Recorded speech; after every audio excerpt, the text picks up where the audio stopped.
Good morning. My name is Laura Chambers. I live in Ward 9, and I am here today to address a topic of great importance as it pertains to budget issues. Brian Mulroney signed Canada into the United Nations Partners for Climate Protection in 1992. Along with 178 other countries, he and other leaders were lured by the promise of big money to go green. His signature made Canada a UN state. Provinces became sub-states, and all cities became UN city-states, of which Calgary is one.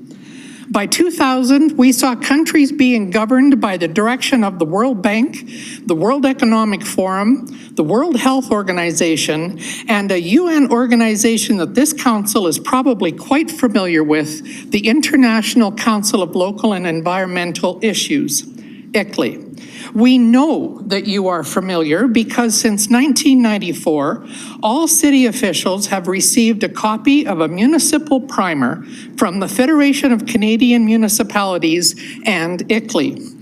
That primer is what gives all municipal governments who have signed on with the ICLEI program the direction on how to fraudulently restructure our local government. And since 1994, none of the men and women that we have voted into municipal government have sworn an oath to the people that they govern. Instead, they immediately, upon being elected, they signed the Municipal Act Declaration of Office, and that declaration, unlike an oath to public office, has partnered them with the for-profit corporation of Calgary. This brings me to the crux of my presentation. Regardless of Canada being a UN member state, no level of government has the authority to implement foreign mandates, bylaws, policies, treaties, or any other agreement conspiring with foreign powers to assist in any act preparatory to the takeover of our country is an act of treason, according to Section 46 of the Canadian Criminal Code.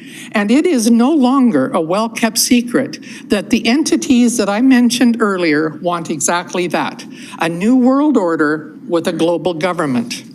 You, who are the elected, you are the government.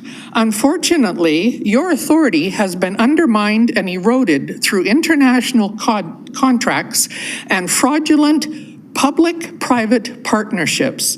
Those contracts must be revisited publicly and they must be rescinded.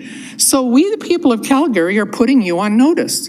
There is concrete evidence that you sit in 3 different legal capacities: public, private, and international, and with no authority to sign for any of them. We, the people of Calgary, understood that we were electing you, and you will each be asked to provide or produce your oaths of office if you wish to sit in this chamber and state that you are holding public consent. Until your allegiance to the citizens of Calgary is proven, the people of Calgary are not to be included in any further bylaw rezoning, and therefore are not subject to any further service agreements with this municipality. Please note that a failure to answer is an answer. So if you refuse to produce your oath of office, it will indicate that you have abdicated your elected duties as our public trustees, and therefore you hold no representative authority. We strongly suggest that you seek legal counsel. In the coming weeks, you will each receive a package that will give you direct links to information that will validate my claims. I hope that you all understand the immense personal liability this corporate contract has created for you.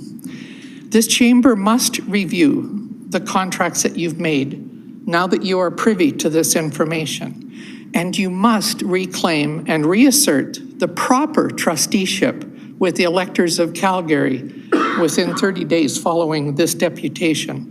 We really hope that you will do the honest and honorable thing. Step up, step down, or step aside. Thank you for your attention.